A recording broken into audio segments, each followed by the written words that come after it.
mais tout le monde a le gouvernement a dit que le subité. Pour le babo et pas le ministre du transport. Tant que nous sommes à Mibeko, il y a pour le babo n'a pas chauffeur, il y a la demi-terrain. Transport la biso Congo awa, oui exacté. Ouais, c'est qui pour nous, ok pour nous, au match pour nous, tout le monde battre transport au prix. On va.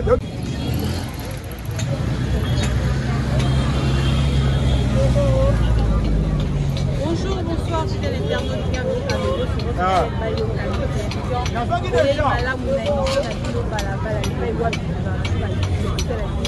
il y a population congolaise en général et puis il y a population qui ont un par voilà c'est l'internaute de l'autre côté de la manifestation au et soit mati ne pas y avoir autorité à depuis ministre ya transport mpona kolobela eza transport baterrain badirect cote raison pour laquelle politique sur terrain quand il y a le paralysé nous balabala question pour nous il y a kointerview population ya kozwa avis ya population concernant makambo ezoleka na mboka na biso na biso lokali lelo tokozu na population soki bakupe pour kosisa système ya délibéra oyo enyokolaka population makasi surtout soki bamobilaiza makasi makasi kozala tour ya ba 17 heures cri tokoma 20 heures délibéra makasi oyo epesaka oyo esalaka population na capacité ya kozwa batransport mpona kotoma bakendaka na bamarché central bakoma bandako na bakokokwa elaka pas système ya délibéra omona libéré ekomi 2000 omona bayaka ekomi 3000 elaka tellement pas question oyo tokosuka toyeba bayambi yango depuis certification ya komona la ministère ya transport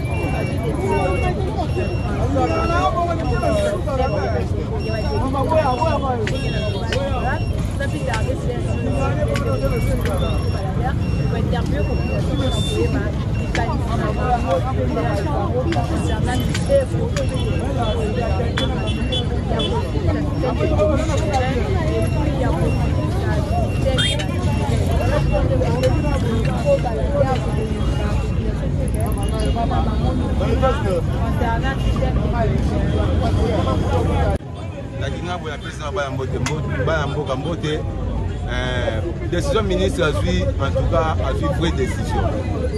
Demi-terrain peut comme trop batami tout cas comme on y a la biso. Ba moto zo mbouye biso. Tellement kana ba prince ba kata mzelo comme tira mukie pour batami tout cas ya moi zo créer ba embouteillage. Ba longola na ba moto yo bazo tellement nzinga ba kade ba prince. Ba longwa nan ba la bonne décision moko ya bien. Mais la décision ministre a dit en tout cas à CP Lango, on a pas chauffeur. Et ça vient à Bongo. Merci.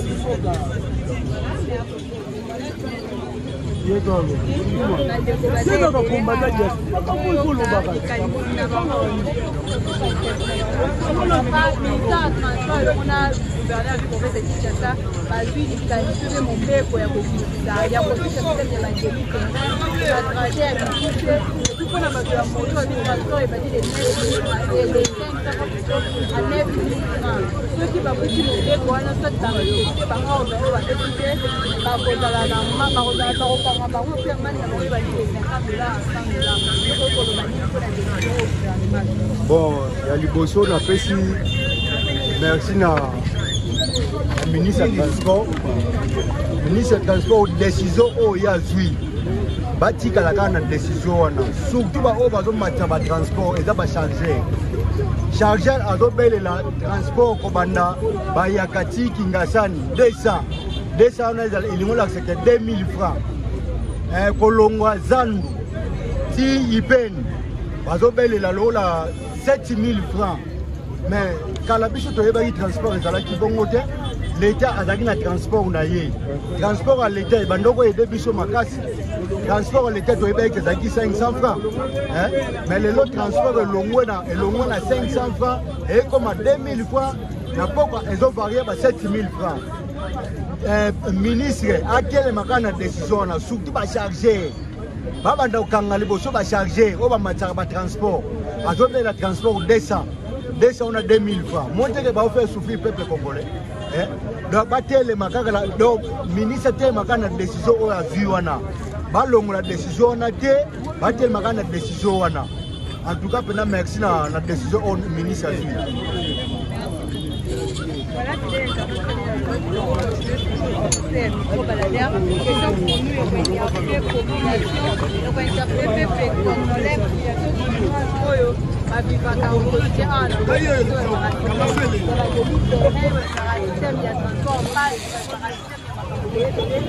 oyoka satisfaction na bango to mpe abi na bango mpe koto mpe décision oyo ezwamaki na boku ya lobi mpona kokisa transport kosisa systeme ya décision wana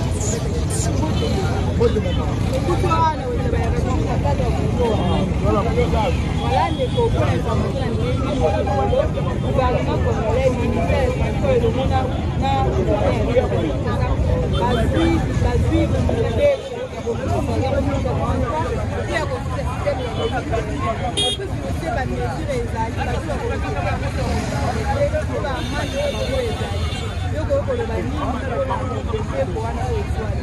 wana ezobe eza malamu mpona mapana biso mpe maomo takomi ministre ya transport ifo telema makasi mpona transport mpona population congo ezosufri mpona transport na buti transport pui mosusu na ntongo pui mosusu mbula betaka kawa pui mosusu surtout bana moto tozoyeba te transport na biso tokuta combien po mozayi bakodeplase bakotambola oke mosala bapio 1200 2000 francs ofute transport comme 4000 nakoma ndako ndenge kama transport po mozoyelango solution ayeba ndenge ndi yango eremise transport na ye epuis transport soki eza malamu na mboka eketambola kitoko epuis biloko ekobanda koya apartir banzela transport kitoko ata bacommerçant mozo bakosomba biloko te mpona transport eza likolo asali biloko ne kuna chere ntango mpona transport chere akotela biso population akomi biso susu mpona transport eza likolo ezosengake bayeba koréduire transport même si na bacommerçant oyo basaka commerce bachenga batransport eza le moins mpe koteka biloko ne population ebisepeli population na ntongo kudaka mo savoir mais na butu to tozongaka bandako omataki transport wana 500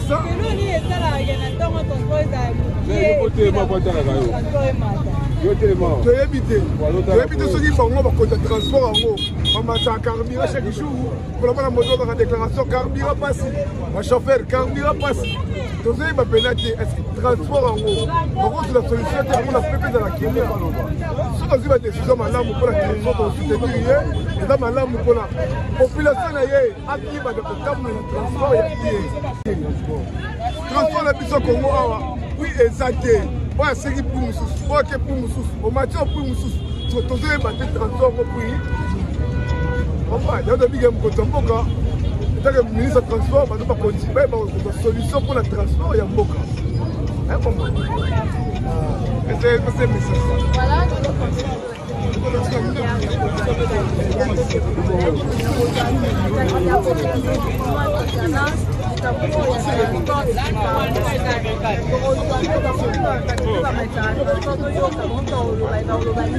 est-ce que vous êtes d'accord na mobeko wana oyo ezwani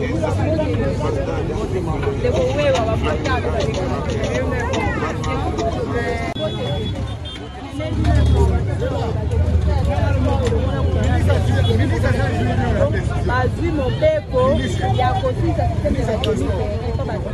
epa bachauffeur ya bataxi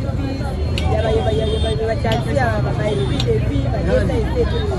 biloko oyo koloba nini mpona likanisi wana mobeko wana oyo merci mama na biso mibeko oyo ministre ya transport alobeli biso okoloba boye epai ya ministre ya transport ntango oyo ezozwa mibeko ya koloba mpona bachauffeur balingi kosala bademi terrain estce bozotalela biso nzela eloko ibalo atu na biso mpona nini tozosala bademi terrain ede bon nzela malamu eza te po tokoloba ebele te place ata tocomprendre ministre ya transport merci na ide ozwi mais ozwi na ide malamu mais okokisi poso na biso te po bademi terrain esila estce banzela eza malamu po population azodeklare transport ezomata bo na bo estce bango moko na banzela bazotambola bazomona banzela malamu banzela malamu eza te na mboka na biso mboka monene lokola Congo RDC capitale ya makasi donc tokomi otambola lokola bato moko toyebi ata soso moto atambolaka boye te soso mpe r moko so atambola ana ordre ya otambola na bandi na ye moyo otambola na bandi no eza te parce que nzela malamu eza te exemple nozwaka nzela ya kutu bayaka oyo ya sosa aka liboso soki ozwanga otali na nzela oyo esali déjà combien d'année nzela wana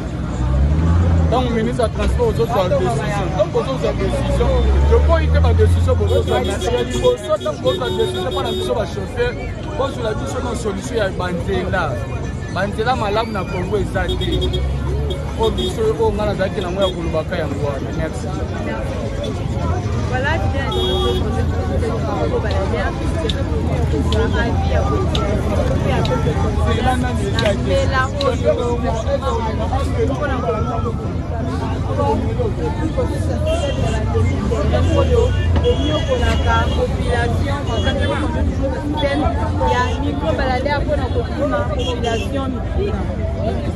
c'est une information pour le gouvernement congolais et le ministère du Transport parce que décision il y a aussi ce système de demi-terrain et puis il y a le ministère du Transport normal il y a tout ce qui est déjà bien qui est-ce que l'applicabilité sur le terrain de ça les Maman, biso moto ipenga toyoki te mais tomona kaka makambo wana esalemaka gouvernement na biso ata lobi likambo ndenge nini azalaka na suivi te alandelaka te biso awa toza awa kobanda kaka bayaka commune ya Bumbu 1000 francs tosa toloba mbala na mbala basalaki sikoyo population moto bakozwa décision to gouvernement nde moto aza na suivi. C'est ça le problème. Le gouvernement a dit ça à l'année la raté. La demi-terrain, les autres se multiplient, les autres sympathiques. Donc, bah, ça l'effort pour nous suivre, bah, l'année la ça bon, ah non, et commune on a. Bah, ça va la Chine. Kaka ndenge zalaki na avabo na ne, si les lots, ils ont amené moi. Merci beaucoup. Voilà, bapesa biso avis na bango concernant likambo oyo ya demi-terrain au gouvernement congolais azwi mbela to mpe mobebo ya kokokisa awa tozali bongo na marché bayaka marché eyebani mabende otu na bato bafandaka parce que arepesa batransport en commun ezali zotala bango balobi ke jusque là nanu bamoni te non bamoni applicabilité mpona bango normalement trajet oyo ya bayaka ti na moto eza na 5 ans et d'accord, ce qui veut dire que le système de demi-terrain non utilité, bazo ko implorer applicable, bazo ko implorer comment dirais-je, bazo ko implorer insistance ya gouvernement. Donc voter mon peuple, voter ordre et là au moins pour mettre en pratique pour nous kabola ndela yango pour que moi assurer réussir yango. Ya koloba, ya koyebisa bato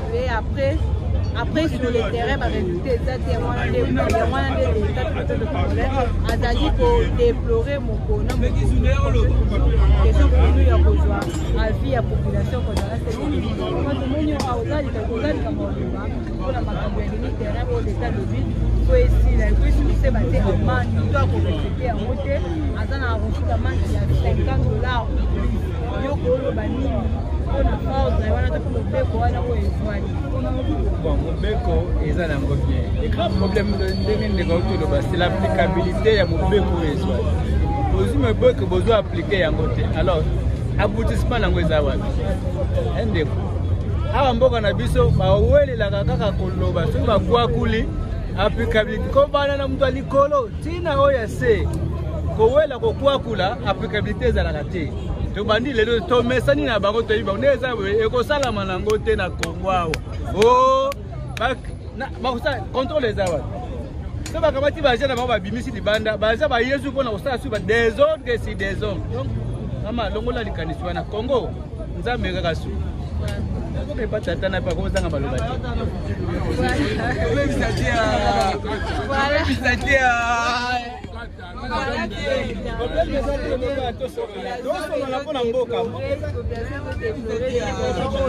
bazali kovivre na yango bayaki papa aza awa azali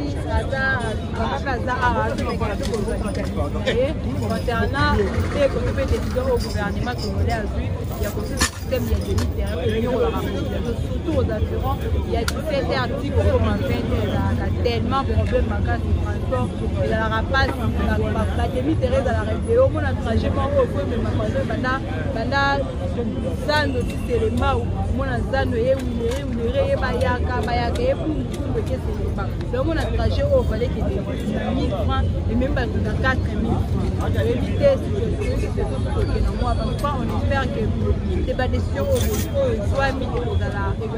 se mettre en application le plus vite que possible pour que l'État, pour que les populations plutôt aillent à côté de la malade, aillent à évacuer les aillent à côté bon transport de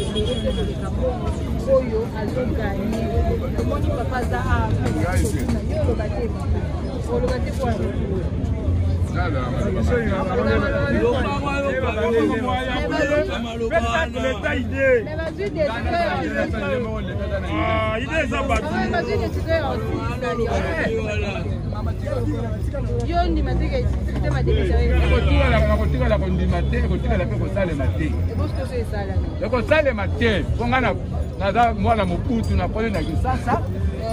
na koli na kisasa na kota na kisasa na koli na kisasa tile le loko moko sanja ezate donyo se zala ba ko ata ba tuko ko sale bana moto voilà peut-être on peut continuer en tout cas dans l'ensemble plus de détresse de la population bazali sur l'espoir que ya kuyoka pesa ndio kwa hiyo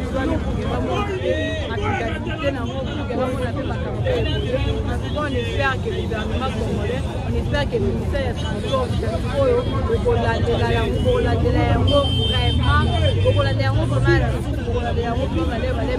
que le système de demi-terrain pour que bateau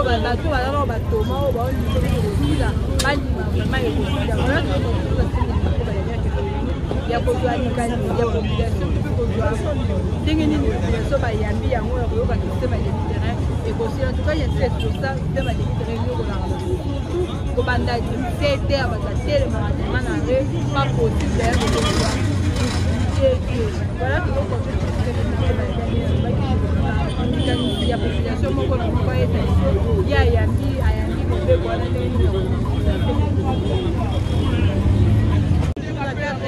baladere ya kokuna population komande ke bayambi décision oyo batie ya kokuna badélitere epa ya bachauffeur oyo gouvernement lobi chauffeur koma kokanga osala délibéré aza na manje ya $500 yango todélitere mpona kozwa délibéré soso mpona kozwa elachite avi ya population concernant décision omeke ekote gouvernement congolais le wana ministère pour basui des étudiants bakosuisa système ya demi que demi-terrain comme mankasi trajet ezali 500 ekomi 1000 francs trajet kokoyoke 1000 francs bakambo yango demi-terrain pourquoi bokuti droite mais gouvernement lobi makasi yango esila epuis bato bakopercute na yango so bakangi yo osila mandi ya $50 yo koki koloba nini na motanisi wana oyo gouvernement c'est normal parce que l'État même d'Adjara Mobeko mutu atambolaka na se ya mibeko akotambolaka likolo ya mibeko te l'État soki ya appliqué c'est normal parce que l'application ya l'État yango nde mutu nde akoexécuté sans application rien ne marche. Voilà, aujourd'hui la population concernant le décision au gouvernement congolais a dit aussi cette système de réunion pour la population pour aux environs il y a 17 heures il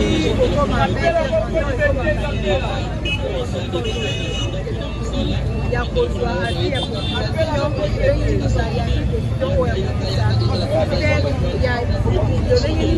gouvernement congolais a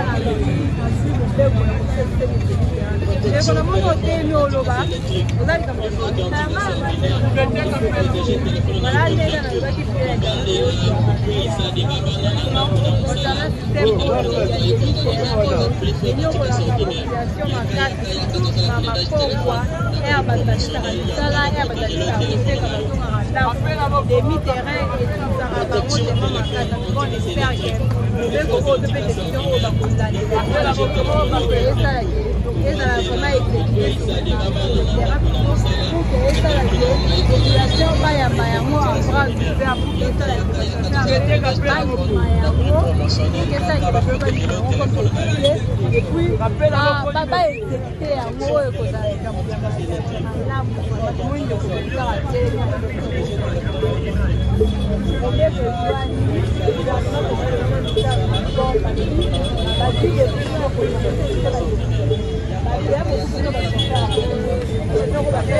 Demi-terrain, ne va jamais avoir plus de là-bas. Par exemple, Zando et que c'est les femmes.